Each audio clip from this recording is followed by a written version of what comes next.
All right. This afternoon I worked on Psalm 90. We'll probably do that on Wednesday. But since we've spent, 22, 23, who knows how many sermons, working on this situation that still trying to find out all the right answers. I thought what we'd do tonight is kind of back up a little bit and just try to offer some summary things to give us okay, this is what we do know, because we still didn't answer all the questions. Everybody realized we still didn't, there's only so much we can do at some point. So here's what we can do. If you have a Trinity hymnal, turn back to the Westminster Confession.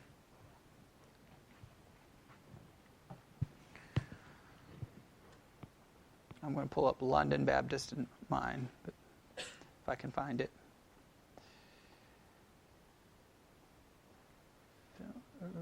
Books. All right, here's the London Baptist. Find the chapter on justification. Page 855. It's chapter 11, page 855, and the Trinity hymnal. Page 30, if you have the pamphlet of the London Baptist. If there's a major difference in the two, someone please raise their hand and point it out, because I have the London Baptist in front of me. We're going to also be referring to Hodge. Now, when I start reading in Hodge, half of his systematic theology is in Latin. Okay, so there'll be parts I'll be skipping around. Okay, so when we get there, I've already kind of marked out at least part of the Hodge's systematic theology that's actually in English. So, but when we get over to sanctification, we'll be going through his systematic theology. But we're going to look at justification and we're going to look at sanctification. All right. Now, I want to make sure we realize this: that whatever problem we come to in trying to deal with this, if we are left with throwing out our definition of justification, what's the only other definition we can go to? The only other definition we can go to would be the Catholic definition. Okay? I mean, just to try to say, well, it's just an acquittal. I mean, that one in view number 2 wasn't really much of a definition. All right? And I don't even think the Bible definitely doesn't support that, because in Romans 4 it talks about being basically declared righteous by faith. Well, that has to deal with imputation. So let's keep that in mind. So if we go with the Catholic definition of justification, remember that no matter how good it sounds, right? Because it sounds like, okay, it's trying to deal with both sides. What's the biggest problem with it? The biggest problem is it sounds like, okay, man, I start out my justification by faith, but it ultimately turns into what? It's going to turn into, you're not guaranteed justification. It's not even a, I don't even know what you call it.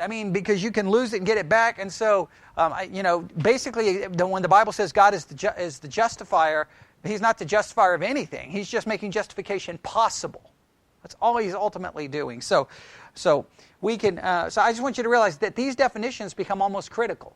All right, so we're going to go through this and try to figure this out. All right, chapter 11 of justification. Everybody ready? All right, both the Westminster and the LBC, the London Baptist, should start something like this. Those whom God effectually calleth, he also freely justifieth. All right, everybody got that?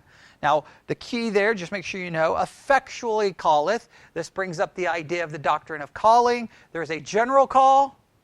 There's an effectual call. All right, we don't need to get into all of that. Just make sure you know that. So who are the ones that are going to be justified? Those who are effectually called. All right? The general call just goes out to everybody, and people can do what with the general call? Ignore it. I basically say no. The effectual call, God begins to change a person. It's clearly a very reformed idea, but we won't get into all of that. Now, this is very key. How does this justification occur?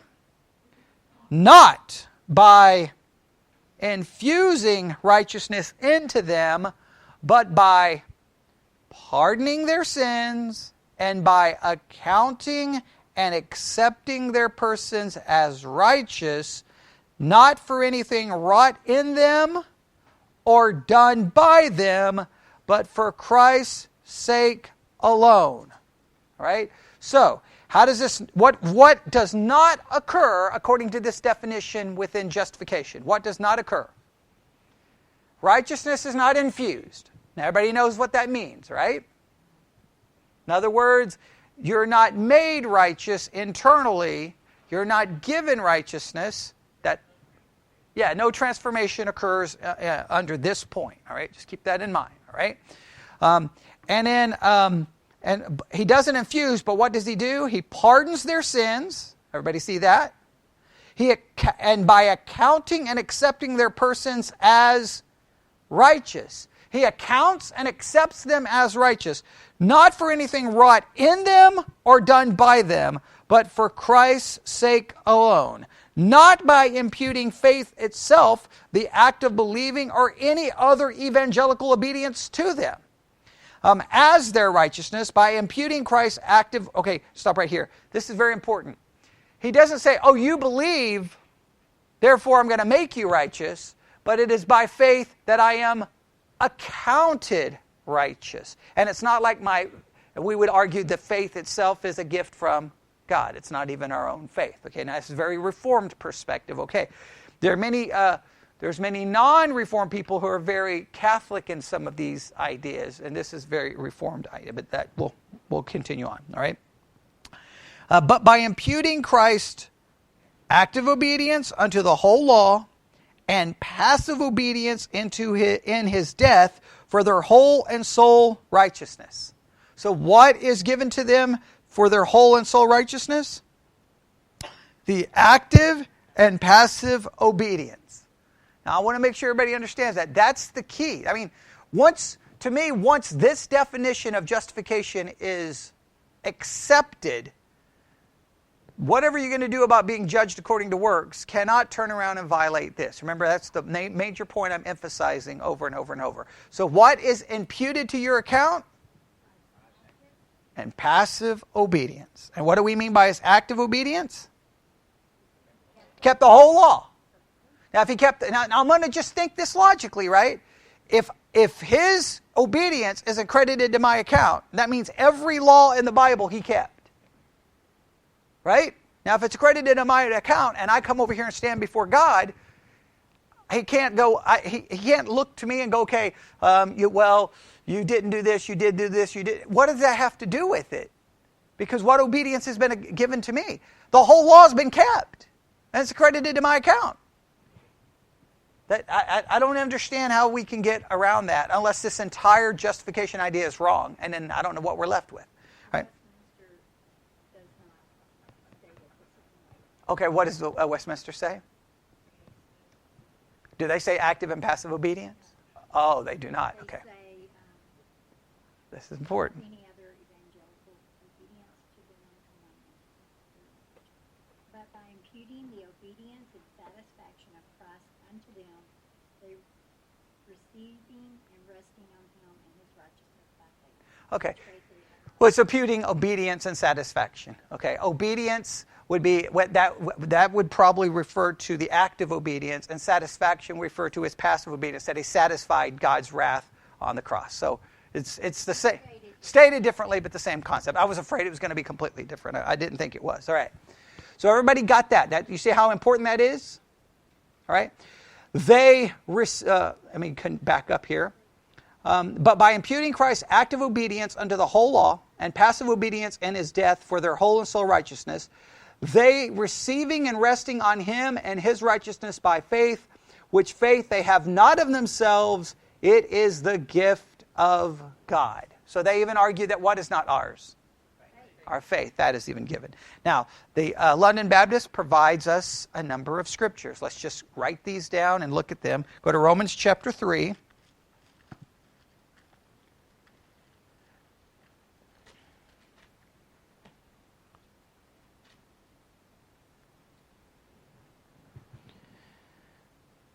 All right, everybody there? We talked about this passage this morning, but we're going to read it again. These are passages you need to have locked down, because these are passages that are absolutely critical to whatever, wherever else we go in Romans. These are going to come back over and over and over. Right? Here we go. Romans chapter 3, start in verse 23. For all have sinned and come short of the glory of God. Would everyone agree that's bad news? Yeah, we've all sinned and come short of the glory of God. And I think that implies that's going to be the human condition over and over and over and over again. And if you tell me, well, God is going to produce all these works in you, are you telling me He's going to produce works where I no longer fall short of His glory? And I don't think anyone can say that, because every view agrees that no one's going to be perfect. I mean, the Catholic system wouldn't have an entire system of penance and confession if they believed everyone was going to be perfect. Right?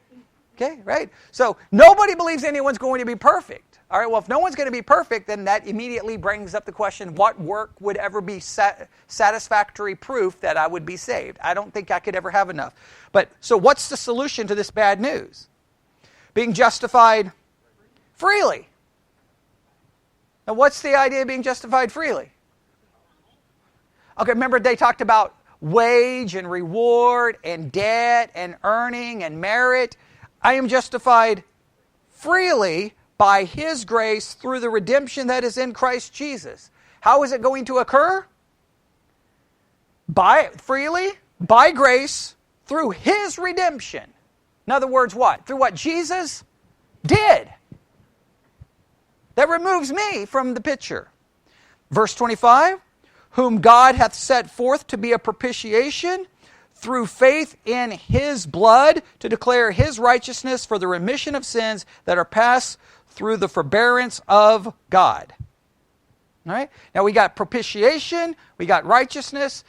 That seems pretty clear. Would you agree? All right?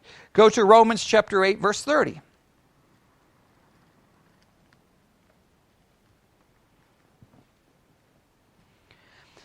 Now I've been thinking of Romans 8:30 a lot lately about this entire problem, and you'll see why, because this one is so important. All right? In fact, let's go all the way back. We'll go back to verse 29. All right, everybody ready? Romans 8:29. Let's follow this logic here. For whom He did foreknow. All right, there we have foreknowledge, right? And when we say foreknowledge, God knows everything beforehand. All right. He also did predestinate to be conformed to the image of His Son, that He might be the firstborn among many brethren. Now there is a predestination to being conformed. I do agree there. All right? But what do we have here? Moreover, whom He did predestinate, them He also called. And whom He called, He also justified. And whom He justified, He also glorified. Now please note, what is missing in that verse? And some will say, well, conformed. But conformed can deal with glorification. Right? He saves me that I will ultimately be conformed to His image and glorification. What is not listed there? Sanctification. It goes from foreknowledge, predestination, calling, justification, glorification. I think I got those all right. Okay? Yeah, I mean, don't you agree that that's a key verse? And so who's doing it all? Now, here's the thing. If God is the one justifying me, and remember, this is the problem, right?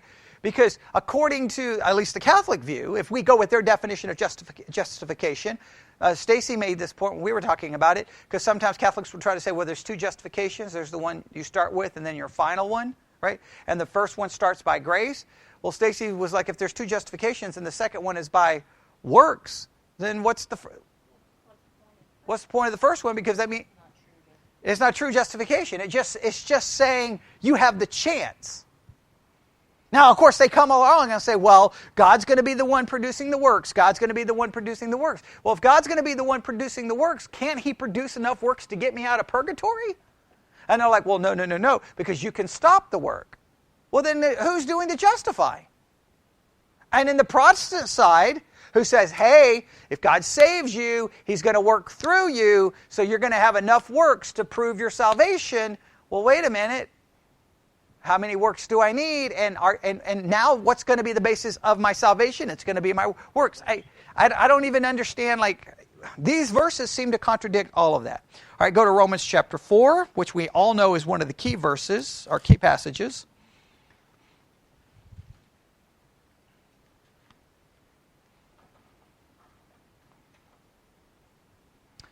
Romans chapter 4. Everybody there?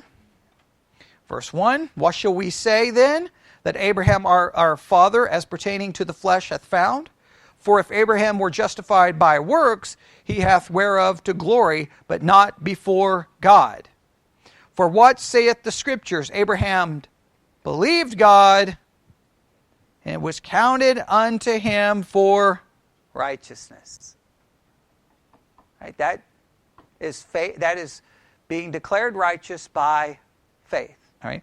Verse 4. Now to him that worketh is the reward, not reckoned of grace, but of debt. Remember all that discussion this morning in the Catholic view about reward and debt and merit? Remember all of that? What did they just come along and say?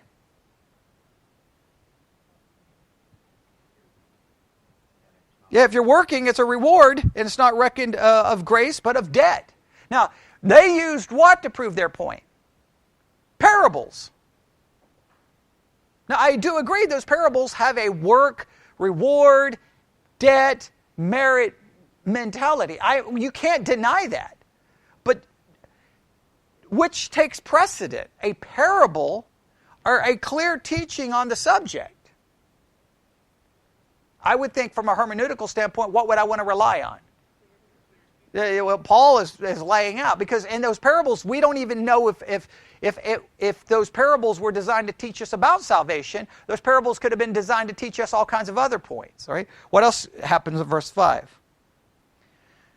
But to him that worketh not, but believeth on him that justifieth the ungodly, his faith is counted for righteousness. And who is he justifying?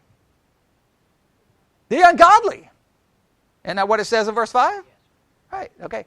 And it doesn't say he justifies the ungodly and they're justified if they stop being ungodly. That's not seeming to be the point. Verse 6, even as David also describeth the blessedness of the man, unto whom God imputeth righteousness without works, saying, blessed are they whose iniquities are forgiven and whose sins are covered. Blessed is the man to whom the Lord will not impute sin. Right? Seems pretty clear. Now, I do know that in James reads the story of Abraham very differently. Right? So, I would like to continue here, but look in James and tell me where you find Abraham being mentioned in the book of James. We do need to consider, because all the views end up going to James except the first one. Go to the book of James and see where you find Abraham being mentioned.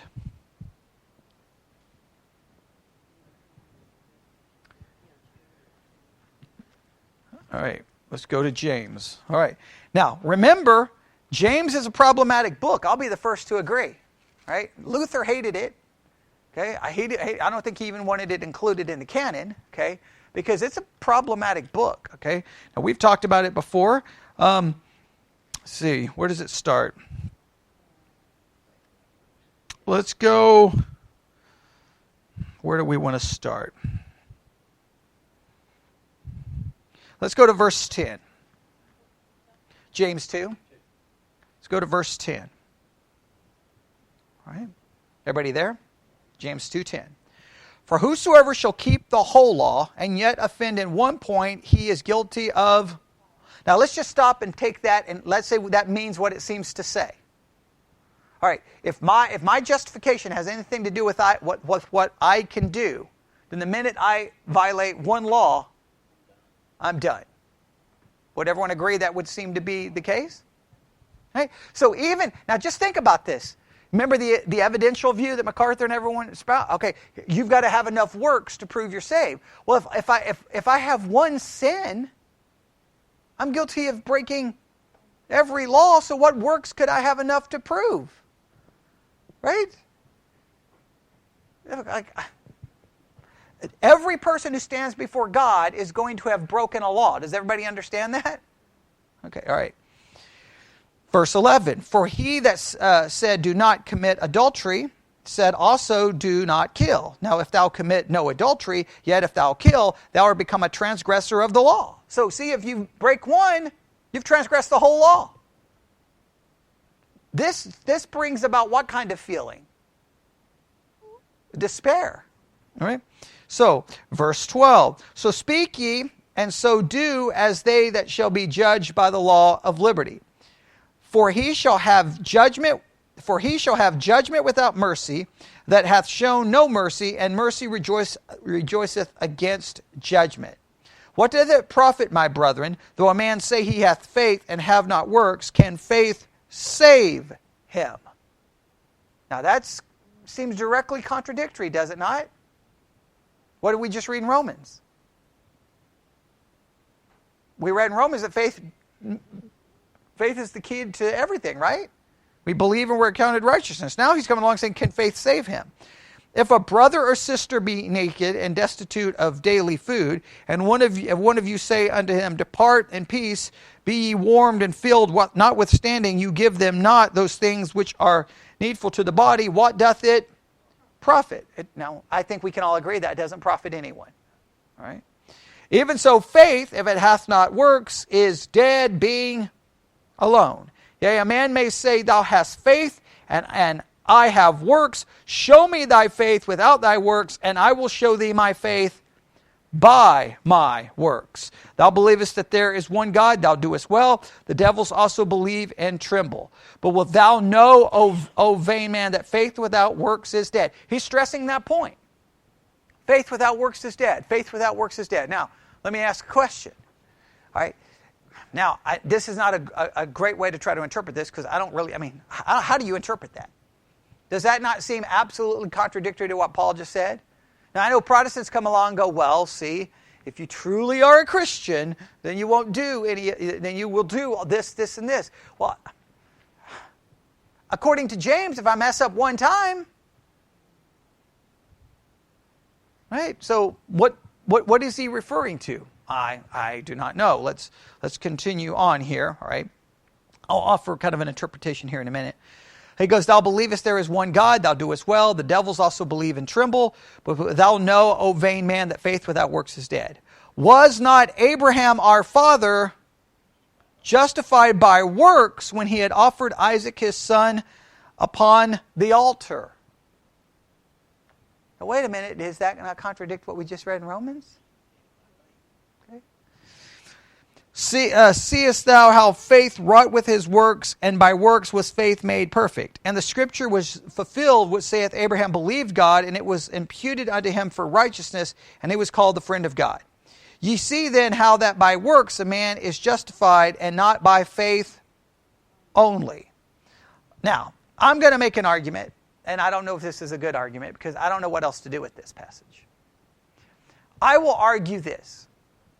Before God, now please note this, before God, the New Testament seems to imply, how do I have right standing before God?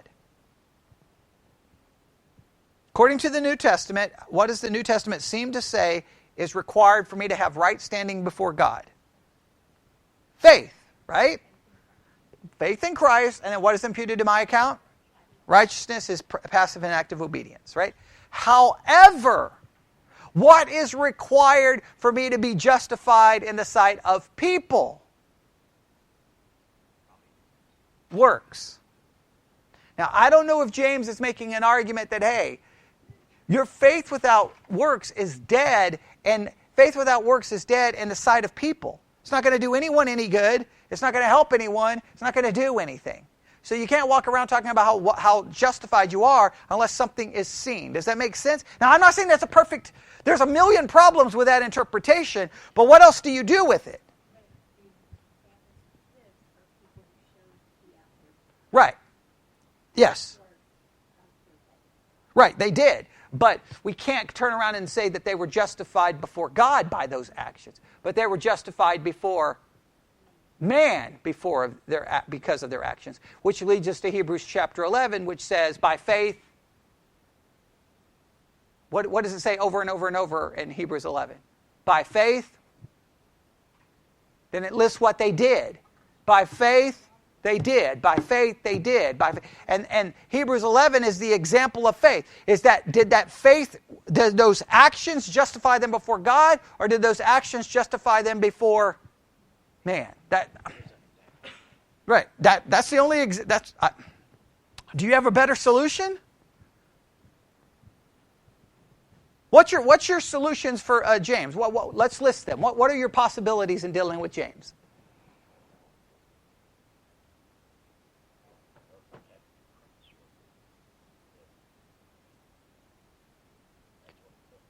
Well, let me give you your possibilities. Possibility number one: James trumps Romans. So we're not truly justified by faith, and we're not imputed righteousness, and our entire definition of justification is wrong, and therefore, what are you going to do to be saved? You got to work. You got to work. And how are you going to be justified? By your works. All right? Now, what's the problem with that view?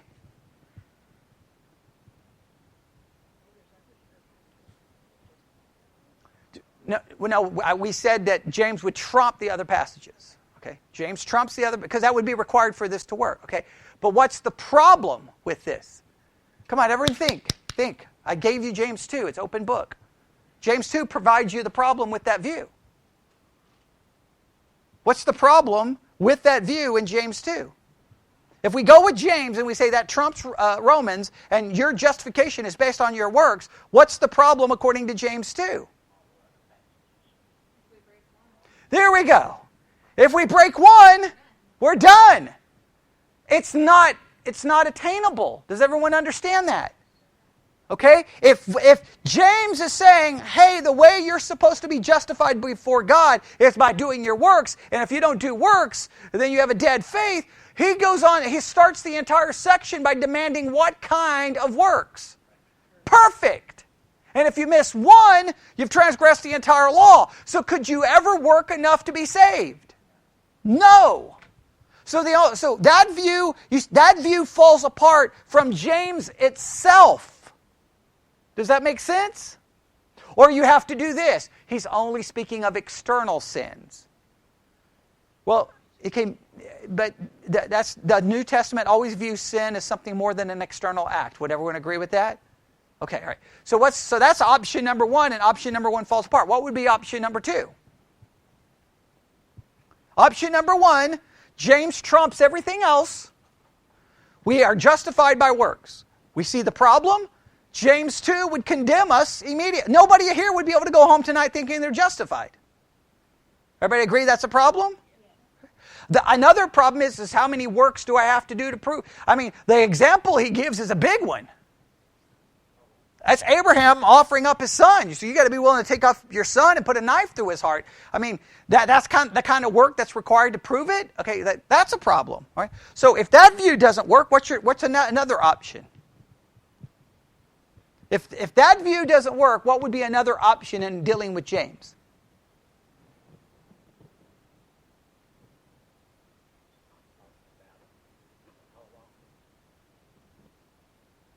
The only other possibility is the one I've given you, that is dealing with a justification before people, not a justification before God, because he makes it clear, if someone comes to you needing clothes and you're like, hey, go away, be filled, you didn't help them. Do you look justified in their eyes? No. Right? So that would be view number two. Is there a problem with view number two?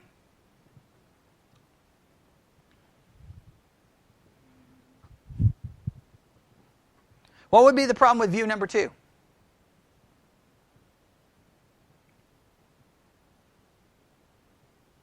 The problem with view number two would be the text doesn't really seem to say that this is speaking of justification before men. It seems to imply it's speaking of a justification before God. Would everyone agree that seems to be the emphasis of the text?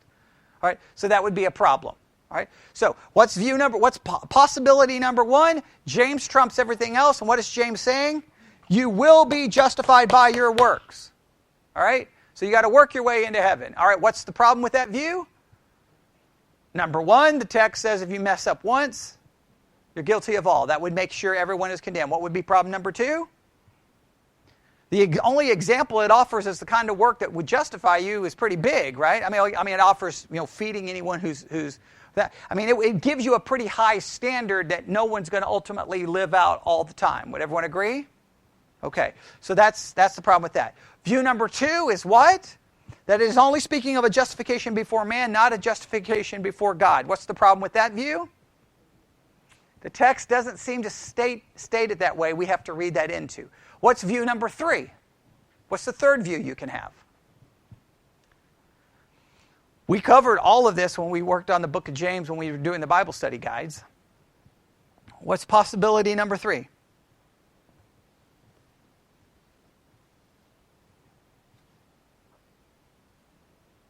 We got to come up with some options here. What would be a third option? The third option is that this would be teaching what every Protestant does with the text. This is what everyone here should know the third one because it's the only view accepted within the entire Protestant world. View number 3 is your works prove you're saved. So, hey, guess what?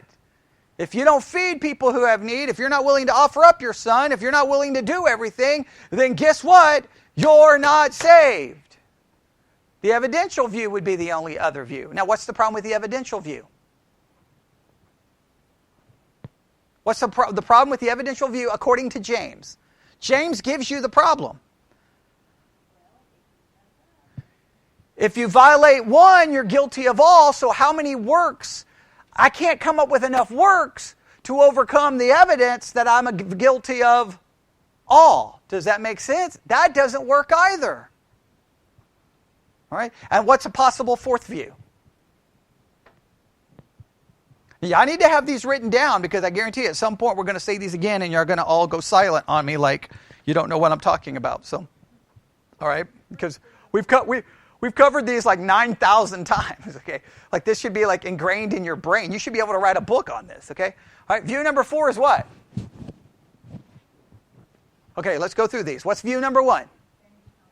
James trumps everything else, and James is teaching that you are justified before God by your works. What's the problem with it?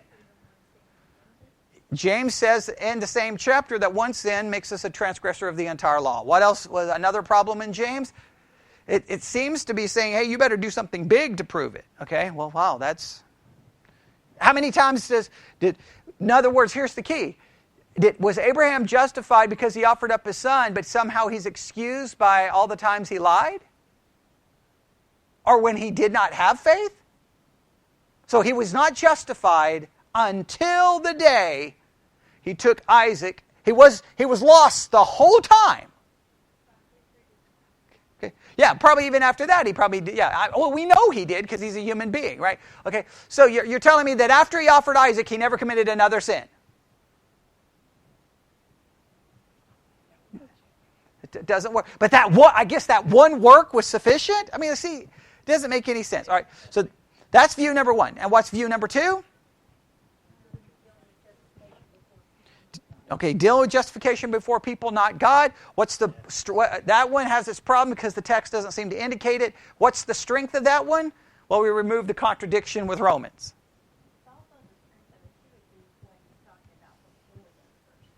Yeah.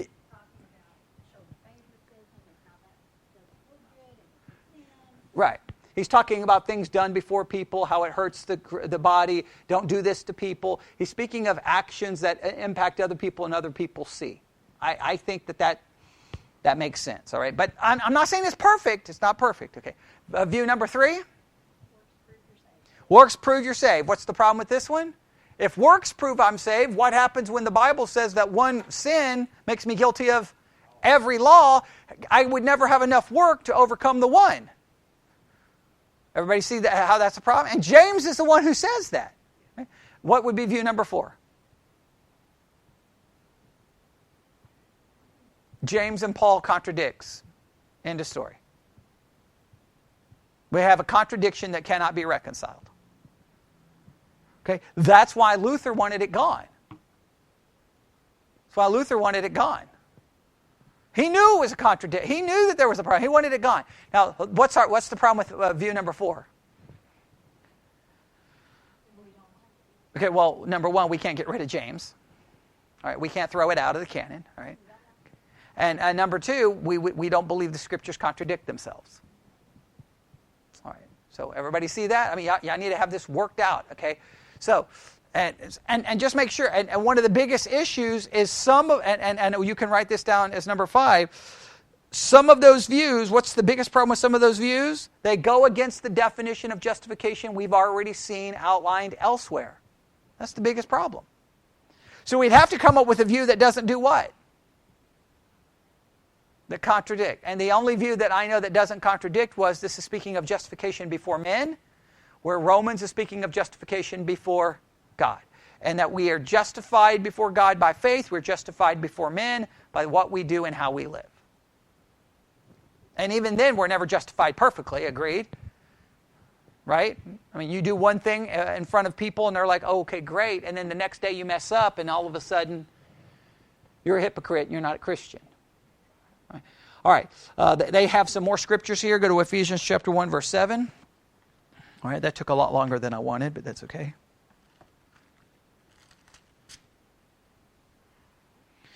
And a roundabout way, that was good because every chapter, almost every section of the book that we worked on, the 4 views, they all mentioned James. So we just kind of took care of it that way. All right, Ephesians 1:7, we read this morning. Speaking of Christ, in whom we have redemption through his blood, the forgiveness of sins according to the riches of his grace. Why is that verse so important? What redeems us? Blood of Christ. How do we get the forgiveness of sins? Through his blood. According to the riches of his grace. Like if I start throwing works in here, then the whole thing, what did Jesus do? Remember that was the question we kept asking? What did Jesus do? All right, they go to 1 Corinthians chapter 1.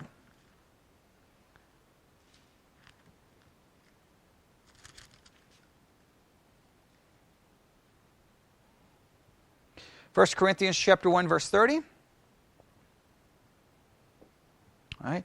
Verse 29 says that no flesh should glory in his presence, but of him are ye in Christ Jesus, who of God is made unto us wisdom and righteousness and sanctification and redemption. That according as it is written, he that glorieth, let him glory in the Lord. Why am I glorying in the Lord? Okay, what things are he for us, to us? Wisdom, righteousness, sanctification, and redemption. He's that for me. Right? Well, if he's that for me, well then James comes along and tries to argue, no, he's not really that for you. I don't think I can't interpret James that way. Does that make sense? All right, Romans chapter 5. Going through this as quickly as I can. Going to run out of time.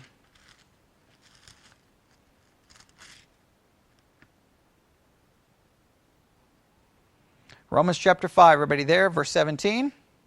For if by one man's offense death reigned by one, much more they which receive abundance of grace and of the gift of righteousness shall reign in life by one, Jesus Christ. Therefore, as by the offense of one, judgment came upon all men to condemnation. Now please note, whose offense is he referring to? Adam's. That's accredited to your account. Did you do anything? You're condemned in Adam. Now we do know we do sin, right? Okay. And now some would argue that Adam's guilt is accredited to your account and his sinful nature is in you. And some would try to argue the opposite for Jesus. But you see, here he's only referring to the fact that Adam's guilt is my guilt. Right? Okay. Even so, by the righteousness of one, the free gift came upon all men unto justification of life. For as by one man's disobedience many were made sinners, so by the obedience of one shall many be made righteous. Now, I do agree that that's a tricky verse because some could argue, well, wait a minute. In Adam we are guilty, but we also are sinners. Well, we're born sinners with a sinful nature, but we don't necessarily inherit Adam's sin. We just inherit his nature. Now, we could argue that within Christ we do inherit a spiritual nature, which should lead to a different life. But what's the basis of our justification?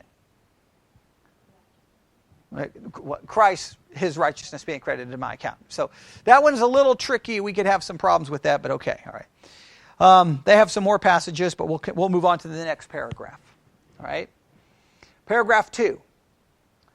Faith Thus, receiving and resting on Christ and His righteousness is the alone instrument of justification.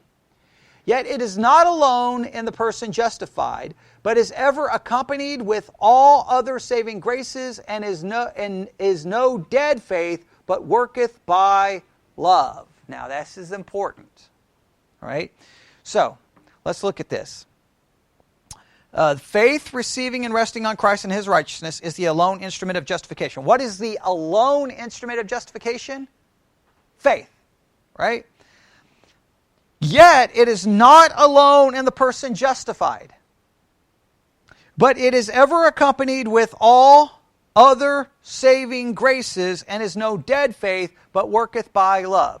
Now, what is this saying? You're justified by faith, you're made righteous, but it does not remain alone. What comes with it? All other graces, so that your faith is not a dead faith. Now, I got no problem making that claim, but here's my problem. You can't turn around and make that, okay, now how do I know you're justified? Not because of what Christ did, but because of these other saving graces and what works it produced. Because that sounds like what? An infusion of something that after... I have problems with that. I have problems. Okay? And we see the passages they quote. Go to Romans chapter 3. Or if you're using the London Baptist, you see them. Romans chapter 3. Verse 28. Therefore we conclude that a man is justified by faith without the deeds of the law. Everybody see that? How am I justified? By faith. All right. Now, they're going to add to this. Go to Galatians 5:6.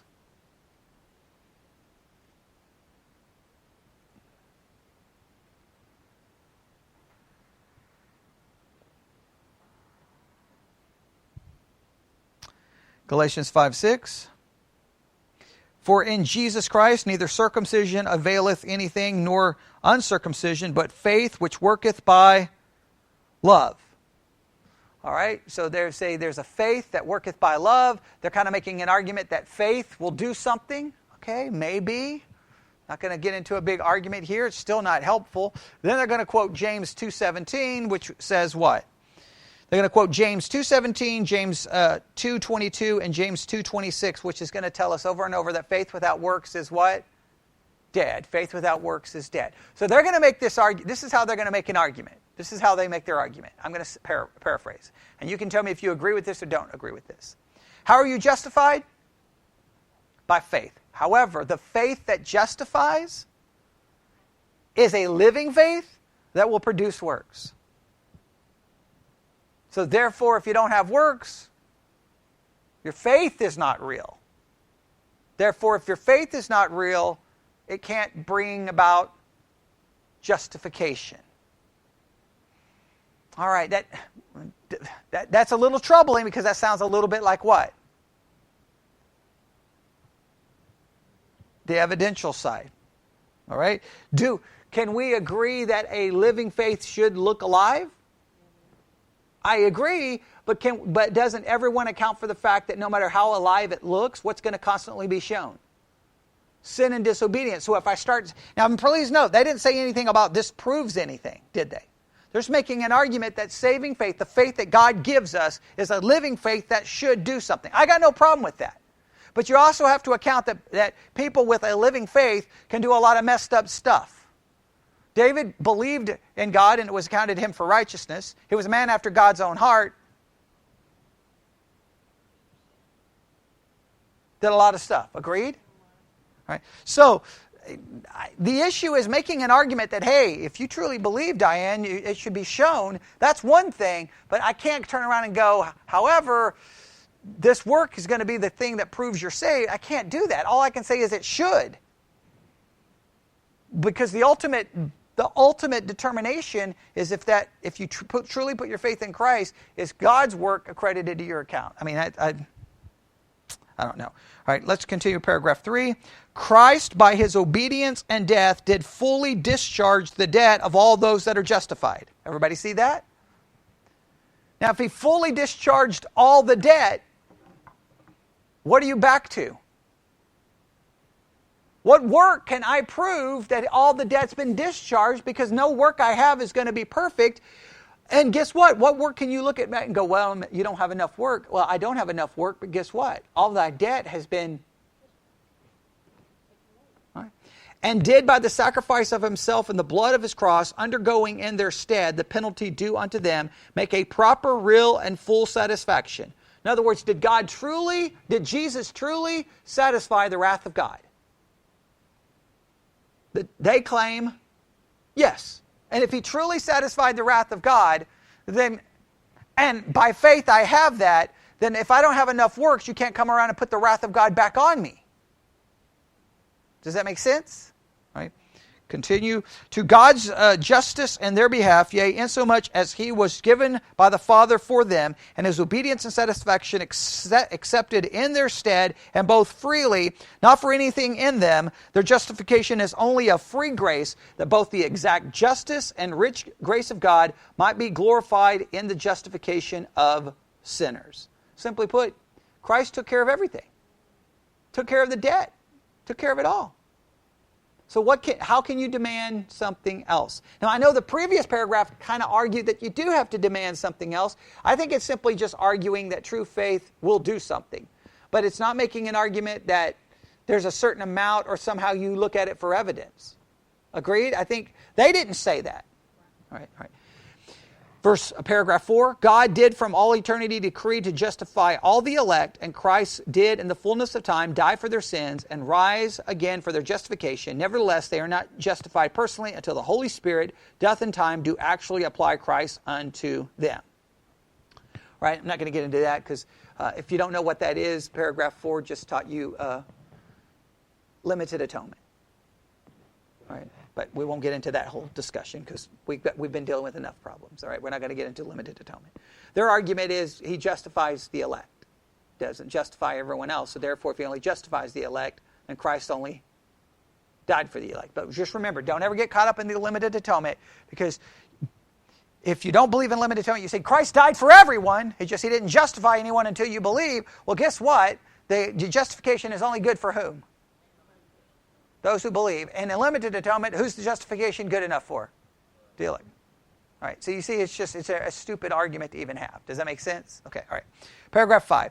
God doth continue to forgive the sins of those that are justified, and although they can never fall from the state of justification, yet they may by their sins fall under God's fatherly displeasure, and in that condition they have not usually the light of the countenance restored unto them until they humble themselves, confess their sins, beg pardon, and renew their faith in repentance.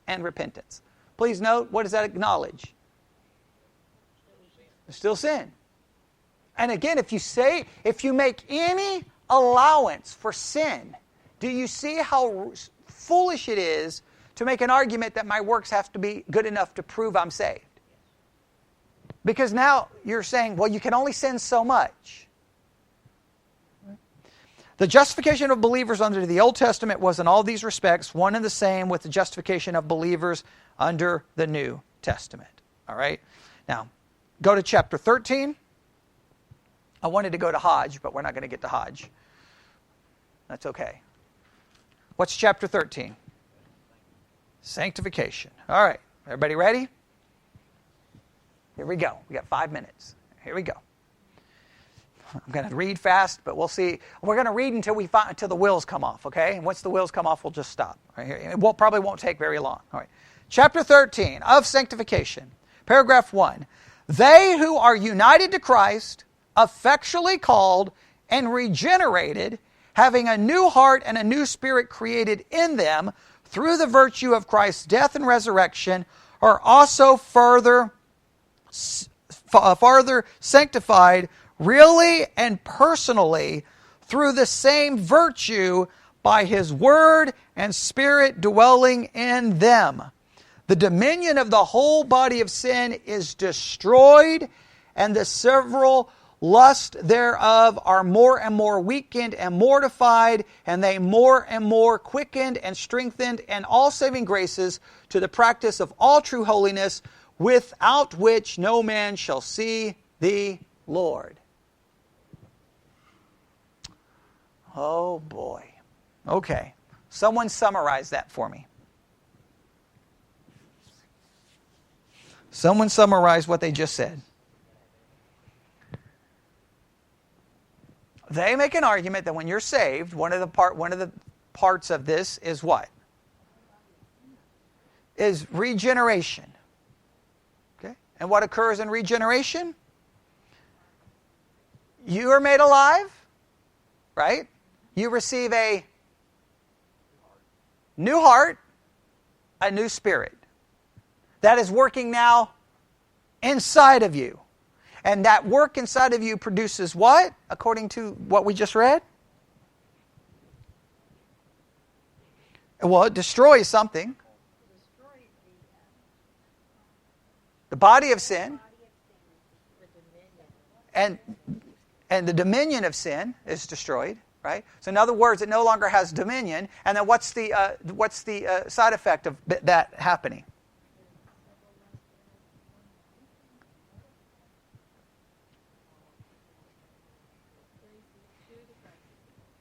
Okay, bottom line is, according to this view, when it comes to sanctification, I'm getting ready to sneeze.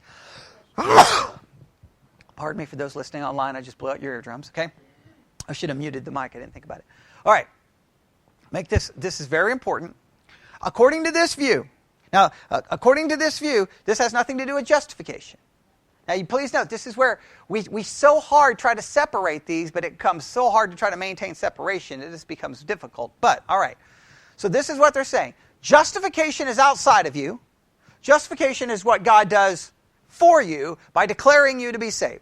Boom. It's all outside of you. You do not change. But those who are justified are the ones who are regenerated. And those who are regenerated receive God's Spirit. They receive a new nature. They receive a new heart. And because of what happens in regeneration, guess what occurs? Sin is broken. Dominion is broken, power is broken, that things begin to become mortified, and then you begin to grow in grace and begin to live out a different life. Now, the only problem I have with this is this sounds so similar to what? No, the Catholic view. An infused righteousness. Now here, it's not really, you're getting not just an infused righteousness, you're getting a new nature, a new heart, and you got the Spirit inside of you. You should be different. All right. Now, how this connects to justification, I don't think anyone really has a clue. Okay.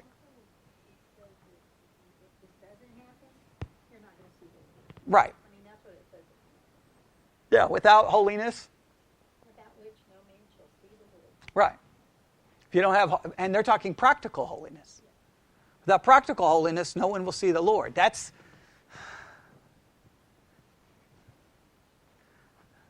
a major problem. Would everyone agree? All right. Now, what do we do with this?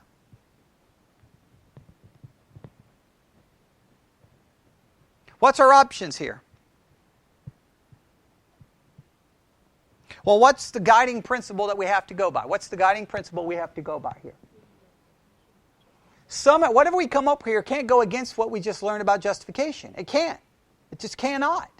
Because they're almost implying that it does, do they not? They're kind of implying that, hey, you better see this change, and if you don't, you're not going to see God. Well, that's making my justification dependent upon, we said it over and over, my sanctification. Now that means, guess what? I have to believe, I have to experience regeneration, then I am justified. But that justification is meaningless if I can turn around, not have enough of this change to get into heaven. That destroys the definition of justification. Here's what I will say. And we'll need to finish this thing on sanctification. I don't have an answer here. I don't know. This has probably been the hardest thing I've had to deal with. And of all the things I struggle with when it comes to Christianity, this is the one I struggle with the most. Because any person who comes into Christianity, right? Let's say you read that paragraph. Okay, right? Yeah, just any of these paragraphs. You read this paragraph, this is the vision you get, right? This is the vision you get. Man, I've been living in the world. I'm so glad I'm saved now. And you walk into church and you think, that there's going to be halos on everyone's head. And then everyone's going to be like, this week, I studied the book of Romans. This week, I did this. And this week, I did this. And then in the church, everyone, they're mortifying the flesh because the dominion of sin has been destroyed. Right? You're set free. And that you're mortifying the flesh. And guess what? You're going to only care about the needs of other people. You're not going to care about yourself. Now, anyone who's been a pastor for 5 seconds knows that people care only about themselves, right? Because when you get that call on a Monday, yeah, I don't think the Pierces are liking your preaching. It's like, I don't like your preaching. You need to change this, and we need to do this as a church, and we need to do this as a church, and we need to do this as a church. And my question I've asked every person who ever calls me with that complaint, and I usually use the Pierces as the example because they've been here the longest. Well, if I do what you want, what if the Pierces don't like it? Now, deep down, the Pierces may have sent that person to me, and I know. But I always use the Pierces as the go-to because the point is, so what you want is you want me to do what you want. And whenever I say that, guess what they always say? That's not what I'm saying. Well, then why am I sitting in the Sonic parking lot, you griping at me? I got better things to do. Well, I just think you need to do this, and I think you just need to... You think a lot of things I need to do because you think about yourself. And then when people say peace out and leave the church, do they ever care how it could affect anyone remaining? No, they don't care. They could care less. I mean, I've said that before. Well, especially when all the Pierce kids were little, it used to make me mad because everyone left. They didn't care if this church fell apart and your kids didn't have a church. They didn't care. Didn't care. They only cared about their stinking selves and what they wanted. And usually the things they go and get are the things they told me they didn't want. Now, you see what happens when you start experiencing that? What happens to you? You start going, what? Does that sound like what we just read? What was the next paragraph? Does the next paragraph go opposite, or does it build on it? Yet. Imperfect in this life. It's imperfect. So, in other words, hey, dominion of sin is broken. You're going to mortify this. You got a new heart. You got a new spirit. However, it's not perfect.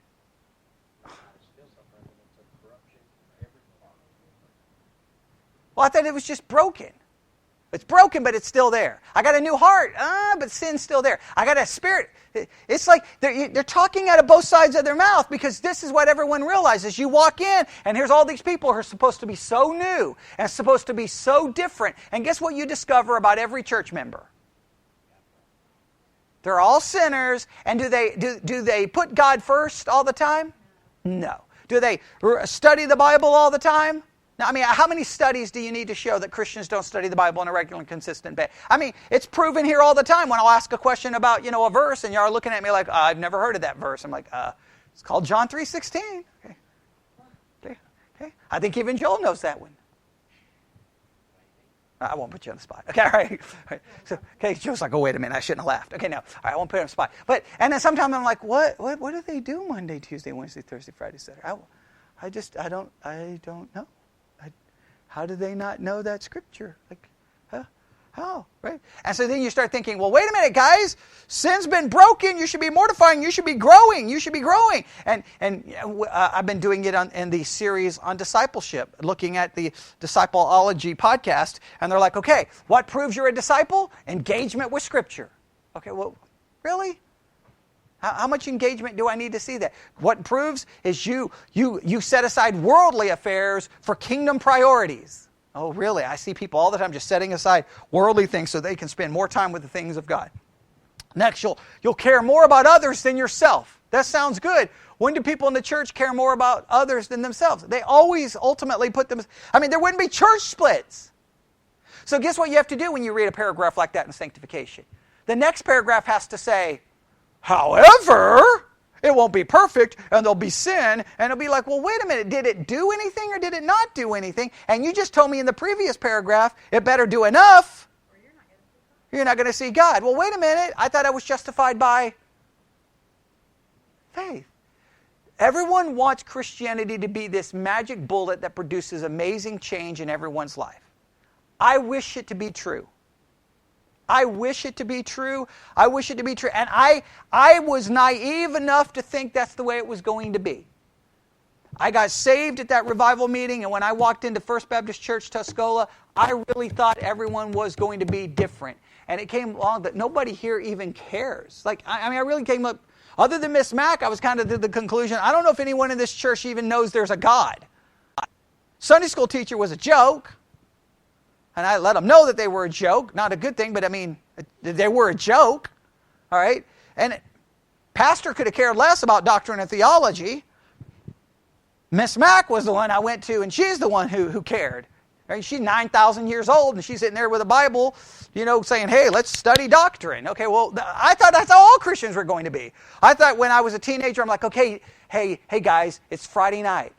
Let's come in here, sneak in the church. I can break in. Okay, we can, because I was always breaking in the church, and we'll come up here on Friday night and we'll read Leviticus. For some reason, they didn't want to do that. I'm like, well, where's that regeneration, that change?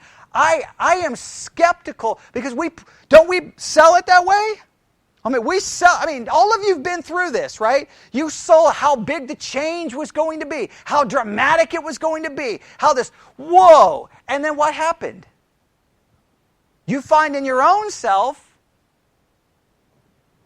Now, I'm not saying that we should just say, well, we're good to go. I'm not saying that. But it's not as this, it sounds like that here you are one day, you're lost, the next day you're saved, and you got mighty power. And you're like, boom, boom, boom, I can live better than everyone else. And then you start trying. And then you start trying, and then you're like, man, I got all this power, but for some reason, I still get irritated at my wife. Now, she may be more evil than God is holy. Okay? Maybe that's the, right? I mean, come on. I mean, that's, when you get into close relationships, that's when you see the failure, right? I mean, like if you're like, I'll live as a monk, at least nobody will see it. Right? But then you're like, wait, churches, you've all been through church splits. Did you see the powerful work of sanctification in everyone's life? Y'all ended up with what? People at the door? Were they, I don't know if they were armed, saying you can't come in? Yeah. So they're like, you've got to leave, and you were excommunicated? Yeah, but they didn't go through the actual excommunication process. They're like, you just got, well, that's to say, the crazy stuff that happened with the Dantzlers, their story, I don't even know other people. It's just, the church splits. My friend in Nebraska, here's the associate pastor, and he comes up with, here's 12 reasons we got to get rid of the pastor because he's mentally unstable. That's godly? That's horrible. Yeah, that's horrible. We saw how things happen. I've seen it here. People, leave and then badmouth and talk about you and slander and slander and slander and slander. Where's the godliness? So I have a hard time with the doctrine of sanctification. Let me just be honest with you. I have a hard time. Young Christian, I caught onto the MacArthur idea, like, do it! You don't, you're not saved. No one's saved. Because that's the way I was taught. Well, then you start going, well, wait a minute. Remember, I even said this years ago when I taught that view, if you're not careful, we're going to draw until we're the only one standing in the circle, and then after a while we'll start going, well, I don't even know if I belong there. And then we have an empty circle with no one saved. But don't you agree that definition of sanctification doesn't it sound wonderful? Sounds like a Disney version of high school. If you ever watch a Disney movie, high school is like, hey, everybody's smiling and it's wonderful, and yay, no one's shooting heroin in the bathroom, no one's getting beat up. It's like, the most fake version of high school in the history of mankind is a Disney show. Okay, it's not reality. Okay, well, that sometimes when I read that definition of sanctification, I'm like, that's not the Christianity I'm aware of. It's not even the Christianity described in the Bible. 1 Corinthians, does it sound like that? The 7 churches, that is written to in Revelation, they all got major problems. Right? Church of Galatians, did they have problems? I mean, all the churches had problems. So whatever sanctification is, it can't be... I don't know. I think what we're going to have to do is try to rework it. I think we're down with our definition of justification, right? I think we got to figure out how do we work sanctification. Because I want to believe, man, I became a Christian and this mighty power entered into me to make me better than everyone else. But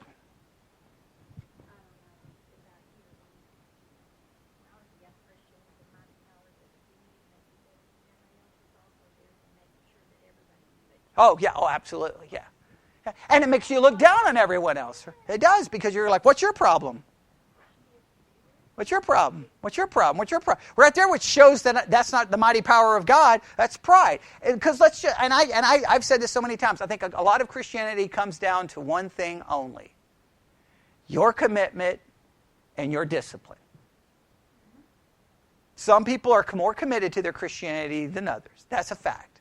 Some people are more disciplined. And some sins are not your problem. That's very true. Very true. Right. Right. But the issue is, none of us should have a problem, because supposedly the dominion of sin has been broken. And I just don't believe it's been broken. I know that that's borderline heresy, but I'm just so sick of hearing about how much power we have and all this transformation, and then you hear about this church falling apart, and this pastor falling into sin, and this church member falling into sin, and this marriage falling apart, and this happening, and this happening, and this happening. And so what's our go-to answer every time it happens? What's the go-to answer? They weren't saved. They weren't saved. That's the go-to answer. Obviously, they weren't saved. They wouldn't be acting like that. Right. And we would have said the same thing about David. Now they'll say, well, that's Old Testament. That doesn't count. Well, then what was Paul whining about the things he wanted to do he couldn't do? I mean, why was Paul whining about that? Now, some pastors will argue that was Paul talking about his pre-conversion day. So before he was converted, he was wanting to do right? And he was upset that he wasn't? So what Paul wanted for salvation was to be able to do better. Okay. But in Philippians, he bragged about how great he was. So, and that was, remember he talked about before his salvation, if anybody was going to talk about being righteous, it should be me. Well, then if Romans is about his pre-conversion days, then what is he doing in Philippians? Like, come on, guys. Come on. So, yeah. So, I think we're going to have to figure out a new understanding of sanctification. Agreed? Okay. And I know that puts us... Yeah, we're going to put ourselves on the label for heretics before it's done. But here's the thing: anyone who argues with me about sanctification, what do I always say? Don't argue, just do it. And when I say do it, don't do it just publicly, privately. And every person listening to this online, you know your private life rarely lives up to your public life. We all know your thoughts, your desires, your words, your actions are rarely consistent. And even when your public think it looks so good, I'm telling you, you can see the corruption even on the outward that looks so good. Don't you? Like you said, you start becoming prideful, or you become arrogant, or there's something that even taints even when we're doing good. It's just there's no way it can pull that off. Exactly. Right, which would be more in line with our definition of justification. This almost goes against our definition of justification. Hey, God gets you started. Now He gives you all that you need. Go do it. All right, I got a problem. All right, let's pray. Lord God, we come before you this evening. Lord, these are complicated situations, and we don't want to be in any way trying to deny change or denying the necessity for change. But we're trying to be very honest that when we live out the Christian life, and you've been a Christian for 10, 15, 20 years, you start realizing the reality of your own sin. And I think everyone in this room has felt like Paul. Things I want to do, Lord, I do not do. And the things I don't want to do, I find myself doing them way too many times. Everyone in this room has been in the same place. And if salvation is dependent on me not doing those things and doing the right things, I can't be saved. Because you demand perfection.